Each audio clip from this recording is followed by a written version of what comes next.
पिछली बार अचानक से पूरे शहर की पुलिस मेरे पीछे पड़ गई थी और काफी भागम-भाग के बाद आखिरकार मैं पकड़ा जाता हूँ। लेकिन पुलिस स्टेशन में इंस्पेक्टर साहब मुझे ऑफर देती है कि अगर मैं उनके लिए काम करता हूँ तो वो मेरे सारे क्राइम्स को माफ कर देंगे, और उनकी बात मानते हुए मैं एक पुलिस वाला बन गया था। तो आज मेरा पुलिस ऑफिसर की जॉब पे पहला दिन था और मुझे हाईवे पेट्रोल ऑफिसर बनाया गया था। शुरुआत में तो मैं पुलिस ऑफिसर बन के काफी ज्यादा एक्साइटेड था, लेकिन धीरे धीरे मेरी एक्साइटमेंट सारी की सारी टाई फिस हो गई, क्योंकि अभी बस मुझे बोला गया था कि जो भी गाड़ी ओवर स्पीड करेंगी या फिर ट्रैफिक रूल्स का वायलेट करेंगी उसे चालान दो। और ये काम मेरे लिए काफी ज्यादा बोरिंग हो गया था। आधे घंटे तक तो मैं बस गाड़ियों को ऐसे ही गुजरते हुए देख रहा था, लेकिन फिर उसके बाद मुझे एक बाइक वाला बिना हेलमेट के दिखाई देता है। तो मैं उसे रुकाने के लिए हाथ दिखाता हूँ और जैसे ही वो बाइक रुकती है तो मुझे पता चलता है कि ये कोई और नहीं बल्कि ये तो जब्बार का बेटा है। और उसके बाद मैं उससे पूछता हूँ कि भाई तुम्हारा हेलमेट कहाँ है? अरे तूने तो 5 करोड़ रुपए जीते थे ना, तू ट्रैफिक वाला कैसे बन गया? भाई क्या तू इसे जानता है? फिर मैं बोलता हूँ कि अगर हेलमेट नहीं है तो तुम्हें चालान भरना पड़ेगा। इतना सुनते ही जब्बार का बेटा बाइक से उतर जाता है और फिर घमंड से मेरे पास आके मुझे बोलने लगता है, ऐसा क्या ज्यादा होशियारी आई है? नहीं मेरी तो यहाँ पे सिर्फ जॉब लगी है।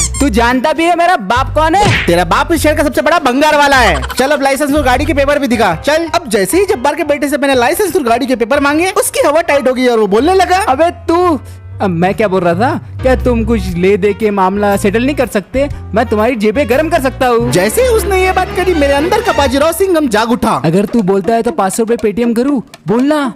अरे चुप्पी है, बोल। मेरे सर का पारा टोटली गर्म हो चुका था तो मैंने जब्बार के बेटों को एक जोर की रपेट लगा दी और फिर उसके बाद मैंने दोनों को रोड साइड में मुर्गा बनवा दिया। अब किसी भी पुलिस ऑफिसर को रिश्वत देने से पहले ये लोग 4 बार सोचेंगे। साले तूने मुझे गलत जगह फंसा दिया। मुझे क्या पता था इसके अंदर सिंघम आ जाएगा। अब यहाँ पे मैंने इन दोनों का मुर्गा बनाया ही था, तभी मैंने एक ओमनी वाले बंदे को ओवर स्पीडिंग करते हुए पकड़ा। और जब मैंने इस गाड़ी के डॉक्यूमेंट चेक करे तो मुझे पता चला कि ओमनी के इंश्योरेंस पेपर एक्सपायर है। मैंने उस बंदे को बोला कि तुम्हारा इंश्योरेंस एक्सपायर है, तुम्हें तो फाइन भरना पड़ेगा। तो ये सुन के वो बंदा बोलने लगा, ओ चीचा इतनी सी बात को इतना काय को लमा रहे तुम? 100-200 लो, बात को खत्म करो। और इतना सुनने के बाद मैंने लिटरली इसकी बात को खत्म ही कर दिया। इससे भी मैंने मुर्गा बना दिया। ओ देखो चीचा गलत करे तुमने। अबे ओ चुप रहे, ज्यादा मत बोल, कहीं अंदर ना डाल दे। मेरा तो यही मानना था कि इन लोगों को जब तक ऐसा सबक नहीं सिखाएंगे ये लोग रिश्वत देना नहीं छोड़ेंगे। लेकिन सिर्फ 5 मिनट के बाद ही मैं एक i20 वाले को पकड़ता हूँ जो कि रैश ड्राइविंग कर रहा था। और जब मैंने उस बंदे से कुछ सवाल किए तो उसने कुछ ऐसे जवाब दिए, आपका ड्राइविंग लाइसेंस कहाँ है? सिस्टम। आपकी आरसी कहाँ है? सिस्टम। आपका इंश्योरेंस कहाँ है? सिस्टम। पीयूसी है? सिस्टम। नंबर प्लेट क्यों नहीं है गाड़ी पे? सिस्टम है। रात को खाने में क्या खाते हो? सिस्टम भाई सिस्टम। सिस्टम पे सिस्टम सिस्टम।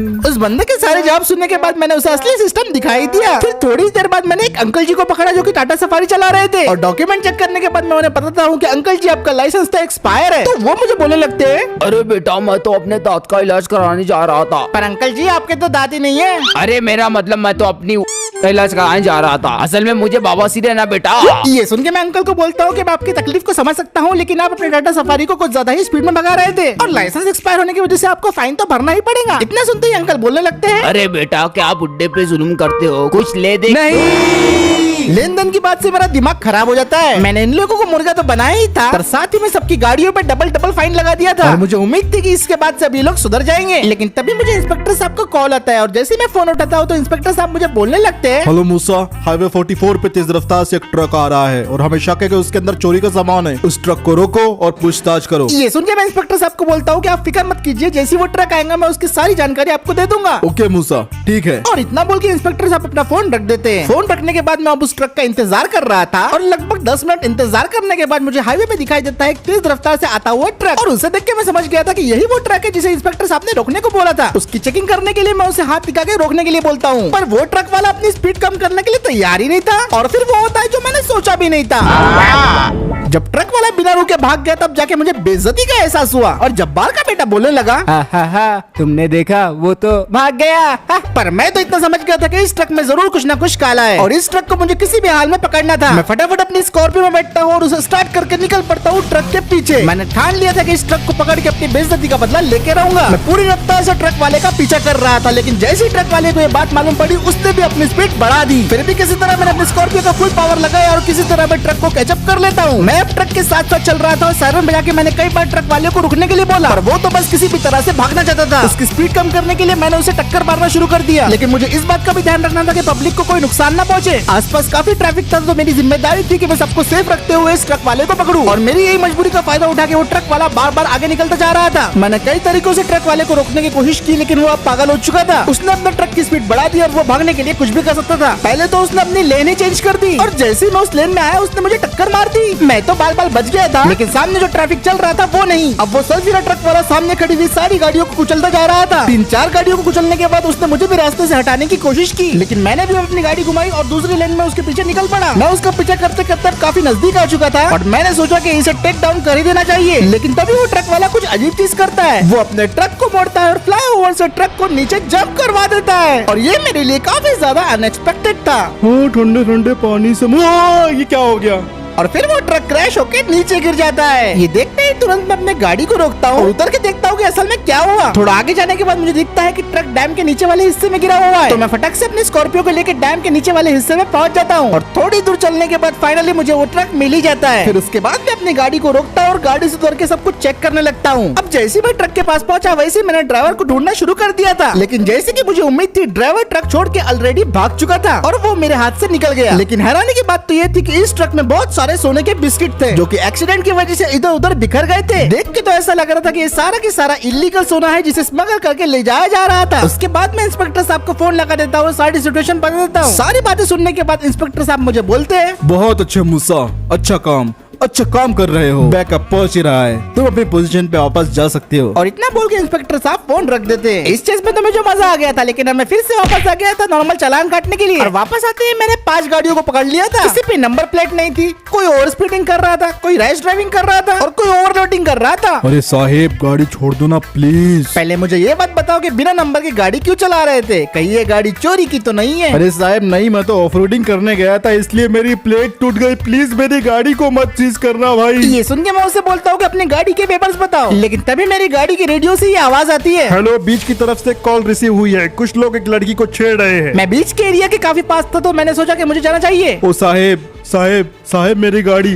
ओ साहेब, मैं सभी लोगों को वही रखने के लिए बोलता हूँ और फटक से अपनी गाड़ी में बैठता हूँ और गाड़ी को स्टार्ट करके निकल पड़ता हूँ बीच की तरफ। मैंने सोच लिया था कि जो भी ये गंदी हरकत कर रहा हूँ मैं उसके साथ ऐसा सुलूक करूंगा कि उसके आने वाली 4 नस्लें मेरा नाम सुन के कांप जाएंगी। और मैं पूरी रफ्तार से फिर बीच की तरफ निकल पड़ा और यहाँ बीच में कुछ लफंगे अपनी थार से एक लड़की को परेशान कर रहे थे। नहीं,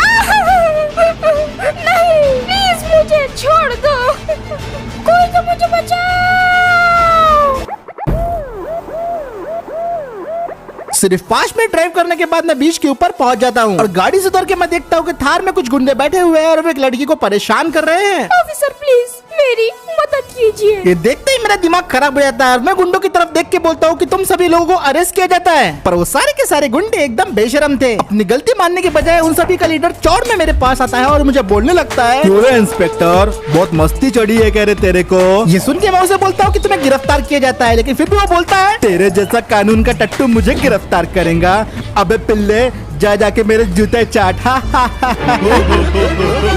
ये सुन के मुझे बहुत ज्यादा गुस्सा आ गया था। मैंने फटक से अपना हाथ उठाया और इसके जोर से रपेट लगा दी और वो बंदा गिरते ही नीचे बेहोश हो गया। बापरे, इसने तो बॉस पे हाथ उठा दिया। इनके बॉस को ठिकाने लगाने के बाद मैं फौरन थार की तरफ भागता हूँ और उसका दरवाजा खोल के सबसे पहले तो जो गाड़ी चला रहा था उसको बाहर खींचता हूँ और उसके बाद मैं उसे धड़ाधड़ सूतना शुरू कर देता हूँ। पंचेस लाता, घुस्से मुझे हर जगह मारता हूँ और उसे बहुत बुरी तरीके से बेहोश कर देता हूँ। फिर दूसरे बंदे को मैं गाड़ी से खींच के बाहर निकालता हूँ और वो तो एक ही मुक्के में सो गया था और उसी भी मैंने ठिकाने लगा दिया था। लेकिन जब मैं उन्हें हथकड़ी लगाने गया उनका बॉस साला फिर से उठ गया और वो मुझे मारने लगा। उसने थार पे मुझे टिका दिया था, लेकिन मैंने उसे पलट के वार किया और उसे घुसे मारना शुरू कर दिया। दूसरा घुसा खाने के बाद वो जमीन पे गिर गया था, लेकिन वो लड़ना छोड़ नहीं रहा था। वो काफी गुस्से से मुझे मारा जा रहा था और पूरी तरीके से बौखला चुका था। मैंने एक एक करके उसके सारे पंचेस को डॉज कर दिया और वक्त था अब इस खेल को खत्म करने का। मैं भागते हुए उसके पास गया, उसे कंधे पे उठा दिया और दे दिया उसे एक एटीट्यूड एडजस्टमेंट और फिर दे दी मैंने उसे एक एक्स्ट्रा किक जिससे वो दोबारा उठ नहीं पाया। और फाइनली अब वक्त आ गया था इस लफंगे को हथकड़ी लगाने के लिए। सक्सेसफुली हथकड़ी लगाने के बाद वहाँ के सारे लोग मेरी वाहवाही करने लग रहे थे। वाह क्या बात है, शुक्रिया शुक्रिया ऑफिसर, इन दरिंदों से आपने मेरी जान बचा ली। वाह क्या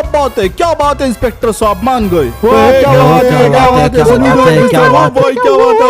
और जब सारे लोग मेरी तारीफ कर रहे थे मुझे लिटरली एक हीरो वाली फीलिंग आ रही थी। फिर उसके बाद मैंने लफंगों को गाड़ी में हथकड़ी पहना के बैठा दिया और अपनी गाड़ी में बैठा, गाड़ी को स्टार्ट किया और सीधा निकल पड़ा पुलिस स्टेशन की तरफ। ये लफंगे अब लंबे टाइम के लिए जेल में जाने वाले थे और मैं तो चाहता था कि इन्हें कम से कम 10 साल की सजा हो ताकि ये दोबारा किसी लड़की के साथ ऐसा ना करे। अरे इंस्पेक्टर, तूने अपन को पकड़ के बहुत गलत काम किया रे। अरे भाई रहने दो उसे। और मत भड़काओ यार प्लीज। फाइनली फिर आधा घंटा ड्राइव करने के बाद हम पुलिस स्टेशन पहुंच जाते हैं और मैं सारे लफंगों को जेल में डाल के आ जाता हूँ। अब उन्हें जेल में डालने के बाद जब मैं वापस रिटर्न आ रहा था तभी मुझे दिखाई देता है कि एक बेवड़ा रास्ते के बीचों बीच अपनी गाड़ी बंद करके बैठ गया है। मैं फौरन अपनी गाड़ी रोकता हूँ और सायरन चला के उसे वहाँ से हटाने की कोशिश करता हूँ, लेकिन वो हटने का नाम नहीं ले रहा था। तो मैं गाड़ी से उतर जाता हूँ और सीधे चलते हुए इस बंदे की तरफ जाने लगता हूँ। उस बंदे के ऐसी बीच में गाड़ी खड़ी करने की वजह से बहुत ज्यादा ट्रैफिक जाम हो रहा था। तो फिर मैं फौरन उस बंदे के पास पहुंचता हूँ और उसे बोलता हूँ कि यहाँ पे बीच में क्यों बैठे हो, जल्दी से अपनी गाड़ी हटाओ वरना तुम्हें अरेस्ट कर लिया जाएगा। तो वो बंदा मुझे बोलने लगता है, कर लो मेरे को अरेस्ट कर लो भाई, मेरे को छोड़ के चले गई, वो मेरे को छोड़ के चले गई जी। डाल दो मेरे को जेल में, डाल दे मेरे को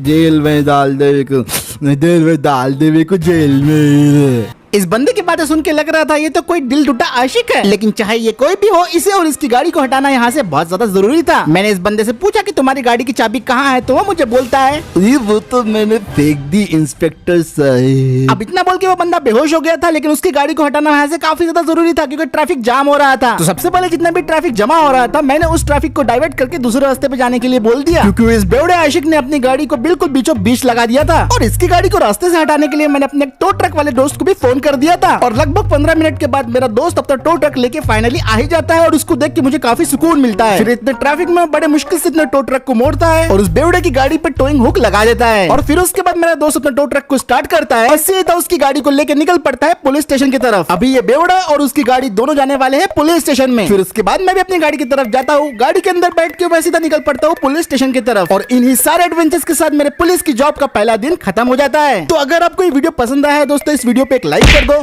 शेयर कर दो, चैनल को देख रहे हो पहली बार तो सब्सक्राइब जरूर कर देना। जल्दी से 12,000 लाइक्स कर दो नेक्स्ट वीडियो के लिए और कमेंट करके बताओ कि ये सीरीज आपको कैसी लग रही है। और मैं मिलता हूँ आपसे अगले वीडियो में।